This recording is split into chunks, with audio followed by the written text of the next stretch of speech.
Então vamos ler Jeremias capítulo 24. Glória a Deus. Vamos ler a palavra do Senhor. Eu peço versículo 1. Isso. Peço à igreja que, por favor, se coloque de pé em reverência à palavra do Senhor, que não é a minha, amém, mas é a do Senhor Jesus Cristo, que diz assim: Fez-me o Senhor ver e vi 2 cestos de figo posto diante do templo do Senhor. Depois que Nabucodonosor, rei da Babilônia, levou cativeiro Jeconias, filho de Joaquim, rei de Judá, e os seus príncipes de Judá, carpinteiros, os ferreiros de Jerusalém, e os trouxe à Babilônia. Um cesto tinha figos muito bons, como os figos temporãos, mas o outro cesto tinha figos muito maus, que não se podiam comer, de maus que eram. E disse-me o Senhor: Que vês tu, Jeremias? E eu disse: Figos, os figos bons muito bons, e os maus muito maus, que não se pode comer, de maus que são.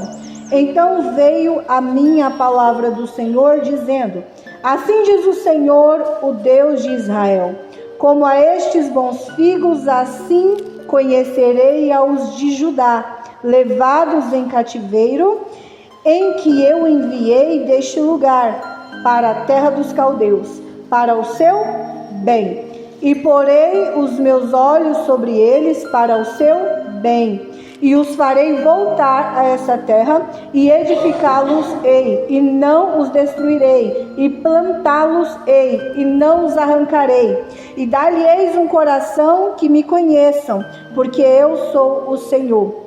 E ser-me-ão um povo, e eu lhes serei por Deus, porque se converterão a mim de todo o seu coração. E como os figos maus, que não podem comer, de maus que são, porque assim diz o Senhor, assim entregarei Zedequias, rei de Judá, aos seus príncipes e o resto de Jerusalém, que ficou de resto nesta terra, e os que habitam na terra do Egito, e os entregarei para que sejam um terror, um mal para todos os reinos da terra, um opróbrio e provérbio, um escárnio e uma maldição em todos os lugares para onde o arrojei. E enviarei a eles uma espada, a de fome, a de peste, até que consumam a terra que lhes dei, e a eles e a seus pais. Pode se assentar dando glória a Deus com a espada aberta, amém? Com a Bíblia aberta. Eu quero fazer uma pergunta à igreja, porque eu gosto de ministrar e eu gosto que a igreja participe. Pode sentar, amém? Glória a Deus, Deus abençoe. Se vocês virem, se eu vier aqui com 2 mangas, uma podre e uma bem bonita vermelha, qual que vocês vão comer? Se eu oferecer uma manga podre, vocês não vão querer comer? E se tiver só a podre, vocês não vão comer? Mesmo se só tiver ela para comer, vocês vão comer? Não. Porque fede, né? É ruim, não é? Amém. Segura isso daí. Volta só um pouquinho para trás. Jeremias capítulo 17. Para vocês entenderem aonde eu li. Do versículo 1. Capítulo 17, versículo 1.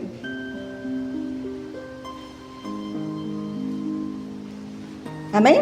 Amém. Diz assim: O pecado de Judá está escrito com um ponteiro de ferro, com ponta de diamante, gravado na tábua do seu coração e nos ângulos dos seus altares. Como também seus filhos se lembram dos seus altares, dos seus bosques e das árvores verdes, sobre os altos outeiros. Ó minha montanha do campo, a tua riqueza de todos os teus tesouros darei por presa, como também os teus altos por causa do pecado em todos os seus termos.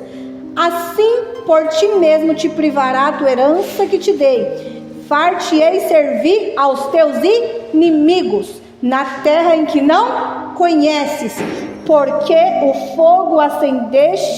fogo que acendeste na minha ira arderá para sempre. Amém? Amém. Para concluir aqui, só no 5, assim diz o Senhor: maldito o homem que confia no homem e faz a carne o seu braço e aparta o seu coração do Senhor. Aqui está dizendo que nós seremos malditos se a gente colocar a nossa confiança no ser humano. E que tudo fala: se não fizer do jeito que eu faço, eu vou para cima. Se não gostar do meu jeito, eu vou bater. Se não for do meu jeito, eu não concordo. Quem entendeu, dá glória a Deus. Deus fala que esse homem é maldito. Porém, no versículo 6 vai dizer aqui, no versículo 7, perdão: bendito o varão que confia no Senhor e cuja esperança é o Senhor. Se nós colocarmos a nossa confiança no Senhor, nós seremos vitoriosos, porque Ele pelejará por nós. Não precisamos colocar a nossa mão. Agora, por que eu li o capítulo 17 se Deus me deu outro? Eu vou dizer o porquê. Nesse daqui, Deus vai dizer que o pecado de Judá ficou gravado como ponteiro. Na onde? No coração de Deus. Porque Deus observou o povo de Judá e viu que o povo estava longe da sua vontade. Então Deus coloca ele para servir o povo que não era o povo de Deus, que isso para eles era muito humilhante. Quem entendeu, dá glória a Deus. O povo de Deus tem prazer em servir a Deus, mas eles não estavam servindo a Deus. Deus tira ele e coloca eles como escravos. Agora nós vamos para Jeremias 24 e eu vou explicar a palavra do Senhor que o Senhor ministrou no meu coração, que diz assim, o versículo 1, que o Senhor, aqui ó, fez-me o Senhor ver 2 cestos de figo e pôs diante do templo do Senhor, depois que Nabucodonosor, rei da Babilônia, levou cativeiro Jeconias, filho de Joaquim, e de Judá, príncipe de Judá, e os carpinteiros e ferreiros de Jerusalém, e os trouxe para a Babilônia. Quem entendeu que eles foram levar escravo? A Bíblia vai falar aqui no versículo 1 que quando a visão ela é colocada na frente do templo, foi quando teve esse tempo de escravidão. Deus está dando uma revelação para Jeremias. Quem crê em revelação aqui, dá glória a Deus.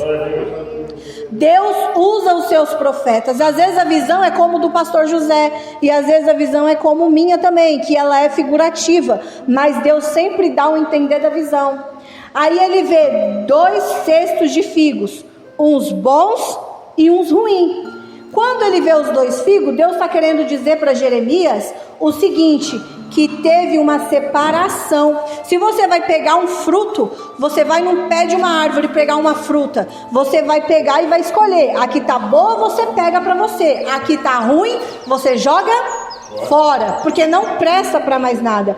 O Senhor está comparando ao povo que aqui no 17 foi preso e foi cativo. Mas aqui o Senhor está olhando de novo para eles com misericórdia. E ele começa a dizer para Jeremias que como esses figos bons, o Senhor olhou para eles e vai trazê-los novamente para o seu devido lugar. E faz uma promessa que diz que vai se apresentar a esse povo. Isso quer dizer que antes desse povo ir para ser escravo, eles não conheciam a Deus de verdade. Eles eram, eu sempre digo que existe o convertido e existe o convencido. Quem é o convencido? Aquele que acha que é cristão. Quem é o convertido? Aquele que vive a palavra de Deus. Quem entendeu, dá glória a Deus. Eles eram o povo de Deus, escolhido por Deus, vivia na casa de Deus, mas não conheciam a palavra de Deus e faziam o jeito que queria, praticavam os pecados, e isso o Senhor se entristeceu e lançou eles para ser escravo. Para morrer? Não. Lançou eles para ser escravo, para que eles lembrassem do nome do Senhor. Amém? Porque normalmente a gente só lembra de Deus no aperto, na dor e na dificuldade. Por quê? Porque na bonança nós queremos estar na onde há festa. Quando Jesus disse assim que ele estaria mais presente no velório do que numa festa, por quê? Quando a gente vai no velório, a gente pensa em quê? Para onde foi a alma da pessoa? É ou não é? Se você vai no velório, você vê a pessoa lá no caixão, você começa a imaginar, como será que é do outro lado? Como que é a passagem daqui para o outro lado? Aí você fala, meu Deus, você lembrou de quem? Deus. E aí quando está numa festa, você vai lembrar de quê? De nada. Você só vai querer saber de comer, de rir, se divertir. O que isso tem a ver? Deus coloca o povo dele no aperto para se lembrar do seu nome e traz. Só que aqui No versículo 5 do capítulo 24, diz assim: assim diz o Senhor, o Deus de Israel: como a estes bons figos, assim conhecereis aos de Judá. Eles eram bons? Não. Mas Deus determinou que eles seriam. Porque ele vai dizer assim, que Jeremias vai olhar para o povo que estava cativo e ver eles como um povo que antigamente não valia nada. Ele olhava, acho que Jeremias olhava e falava: xiii, não serve. Mas aqui Deus está dizendo: você vai olhar para eles que foram levados cativos e você vai ver eles como figo bom. Jeremias põe os olhos nele e vai dizer assim: ali lá vem a nova geração transformada pelo fogo, porque foi colocado cativo. Mas aí Deus fala que eles agora eram bons para ele. Não era antes, mas agora era bom, porque passou na prova. Da prova saiu aprovado para ser ensinado. Quem entendeu, dá glória a Deus. Aqui não está dizendo ainda que eles são convertidos, mas eles entenderam quem era Deus. Agora vai dizer aqui, continuando, aqui ó: levados ao cativeiro que eu enviei desde Judá, desde o lugar da terra dos caldeus, para o seu bem. Deus está dizendo que colocou eles lá para o bem deles mesmos, porque se eles continuassem no caminho que eles estavam, sem a correção de Deus, eles morreriam no pecado, iriam para o inferno. Então Deus permitiu eles irem cativo, para eles se converterem do seu mau caminho e ainda terem a oportunidade de o conhecer. Quem entendeu, dá glória a Deus. No versículo 6 vai dizer assim: porei os meus olhos sobre eles para o seu bem. Aí Deus não olhava mais, agora ele colocou o olho. Deus, ele diz assim na sua palavra, que os seus olhos estão sobre toda a terra, amém? E vai dizer que quem anda na sua palavra não anda em trevas, porque ele é a nossa luz. Quando o Senhor coloca os olhos sobre eles, eles começam a enxergar o que não estavam enxergando antes. Glória a Deus, e é o que o Senhor está fazendo aqui hoje neste lugar. O que vocês não entendiam hoje, vocês vão começar a entender. Continuando: e os farei voltar a esta terra para edificá-los-ei e não os destruirei. Deus os perdoa e diz que vai edificar aquilo que estava quebrado, vai ser levantado de novo, e plantá-lo-eis e não mais arrancarei. Deus estava dizendo o seguinte: agora eles podem ficar aonde eles nasceram, agora eles vão ficar no lugar certo, não vou mais arrancar eles, nem para ser escravo, nem para ir para outro canto. Eles vão ficar aonde eu escolhi para eles estarem. É uma promessa que Deus vai dizer para eles assim: olha, vocês foram, mas não vão mais. Você foi escravo, mas não será mais escravo, porque hoje eu te liberto. Vocês não entendiam, mas hoje vocês estão entendendo, porque eu abro a mente de vocês para entender a minha palavra. No versículo 7 vai dizer assim: dar-lhe-eis um coração para que me conheçam, porque eu sou o Senhor. Quem que mexe no coração de Faraó? Deus. A palavra vai dizer que Deus endurecia o coração de Faraó e amolecia. Endurecia e amolecia. Aqui Deus estava dizendo que ia dar um coração. O Senhor está dizendo: aquele que não crê, ele vai começar a crer. Aquele que não entendia muito bem a palavra vai começar a entender. Aquele que não era convertido vai se converter, porque o Senhor o diz. Aqui ele está dizendo: porque eu sou o Senhor, e o homem está na palma da minha mão. Então eu faço como quero, eu arranco, eu tiro, eu mudo, eu transformo, porque eu sou Deus. E diz aqui, continuando: e ser-me-ão por povo, e eu serei por Deus, porque converterão a mim de todo o seu coração. Aleluia!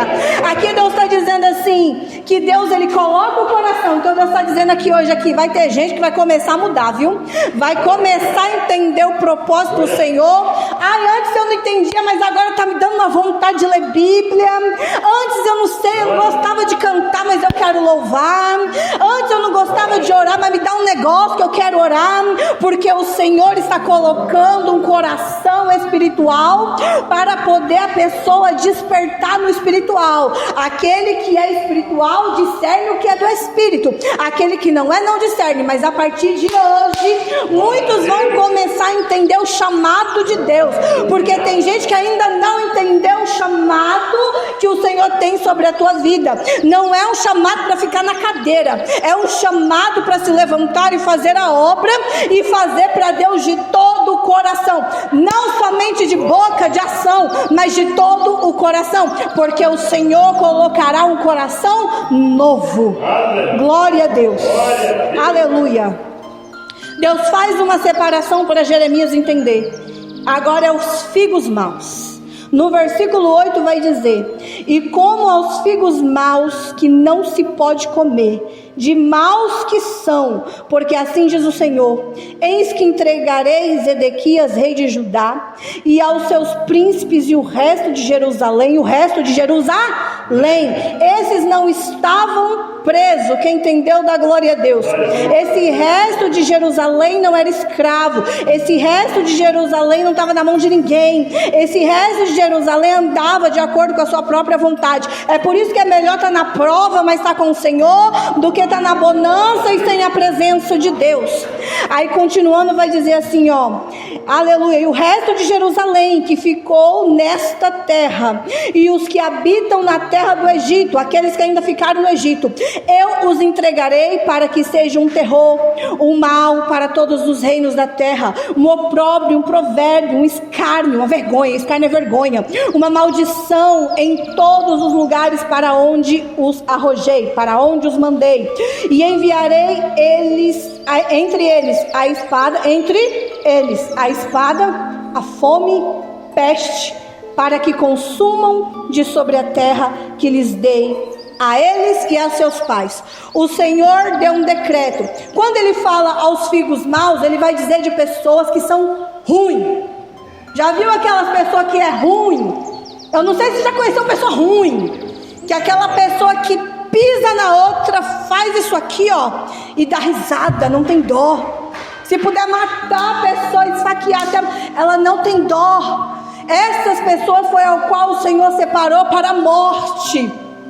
Mas aqui ele vai dizer que antes que a espada chegue entre eles, o que é entre eles? Nós andamos juntos para a festa, nós andamos juntos para comemorar, nós andamos juntos numa comunhão falsa. Eu sou teu amigo, mas por trás eu falo mal. Aí o Senhor está falando que vai mandar uma espada entre eles, um matando o outro, e aquele que não morrer brigando com o outro, Deus vai mandar peste, e a peste não matou todo mundo, Deus vai mandar fome para matar. Porque Deus é mau? Deus é justo. Deus teve misericórdia, porque Deus sabia que em Israel existia corações que eram possível ter uma mudança, mas também sabia que existia pessoas más, que o coração era tão ruim que não ia mudar. Aí o que ele faz? Ele faz uma separação. Aí a gente não entende porque a gente está na prova. É porque se Deus colocou a gente na prova, porque Deus está trabalhando em nós ali, porque Ele sabe que vai sair algo de nós bom ainda. Ele nos espreme que nem a uva, assim, para sair o suco. Alabastura saio. É por isso que nós passamos na prova. Mas agora, se nós é ruim, eu quero que o outro se exploda. Se morrer para mim é pouco. Esse aí, o Senhor vai fazer o quê? Vai ensinar para ele na hora da dor, da angústia, da fome, que Ele é Deus, e Ele não brinca de ser Deus. Nisso aqui, o Senhor faz uma limpeza em Jerusalém. Ele traz o povo cativo que está disposto a mudar e coloca um coração novo neles, para que deles saia uma geração curada, uma geração que crê de verdade em Deus, uma geração que vai ensinar para os seus filhos a verdade da palavra, e não a geração que ensina o que é ruim, o que é errado, o que é torto como certo, que está fazendo mal a um ao outro e o outro está aplaudindo, achando que é bom. Deus, Ele quer uma mudança no meio do povo dele, um povo lavado, remido no sangue do Cordeiro. Quem entendeu da glória a Deus? Que hoje nós sejamos esse povo que está no cesto, ainda que na luta, ainda que na prova, ainda que chorando, ainda que gemendo, mas na presença de Deus, entendendo que Ele é Deus. Não tem problema se você ainda não compreendeu o espiritual. O Senhor vai entrar e vai colocar um coração espiritual para que você possa compreender o que vem do Espírito. Mas o que você tem que entender hoje, se você estiver na prova, Deus está trabalhando em você para poder te entregar de novo ao lugar que é teu. E alabadar astúria saio. E se tem alguém que está tentando te arrancar, não tem problema, deixa, vai dando glória, porque o Senhor disse aqui, ó: maldito o homem que confia no homem, e maldito aquele que confia na arabastúria. Sai no seu braço, não faça nada, entrega nas mãos de Deus, que Deus fará por você. E eu agradeço a oportunidade, e as palmas é para Ele, amém?